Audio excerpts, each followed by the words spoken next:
Qur'an states that the punishment of crucifixion was used in ancient Egypt from the time of Moses all the way back to the time of Joseph. Now the word crucifixion typically brings to mind the Roman cross. However, in antiquity there were different forms of crucifixion. Professor of Archaeology David Chapman wrote, "In studying the ancient world, the scholar is wise not to differentiate too rigidly the categories of crucifixion, impalement and suspension. Hence, any study of crucifixion conceptions in antiquity must grapple with the broader context of the wide variety of penal suspension of human beings." The Arabic words translated as crucified in the Quranic verses all contain the root word salaba. Arabic dictionaries state that this root carries a number of meanings, including to harden or stiffen and to extract oily matter from bones. This word does not only mean death by being hung on a Roman cross. Rather, it indicates any method of execution which makes the body hardened or stiffened and results in the leaking of bodily fluids. So, impalement, suspension, and the Roman cross are all included without making any distinction. Archaeological evidence shows that the ancient Egyptians used to crucify people by impalement on a stake. The following entry is taken from an Egyptian-German dictionary of hieroglyphics.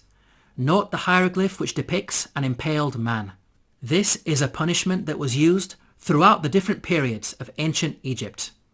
The Abbot Papyrus is dated to the New Kingdom period. It mentions an oath that includes impalement. He took an oath on pain of being beaten and of being impaled. The earliest evidence for crucifixion by impalement is Papyrus Bulaq 18, which is dated to the early Second Intermediate period. It states, "A bloodbath had occurred with wood. The comrade was put on the stake." We can see that crucifixion by impalement on a stake was carried out during the New Kingdom period and at least as far back as the Second Intermediate period. These time periods cover both Moses and Joseph, which shows that the Qur'an is historically accurate. As well as mentioning crucifixion, the Qur'an also narrates the following threat of mutilation made by the Pharaoh of Moses. لأقطعن أيديكم وأرجلكم من خلاف ولأصلبنكم أجمعين. Historically, we know that capital punishment in ancient Egypt became more severe with the advent of the New Kingdom period, which is the time of Moses.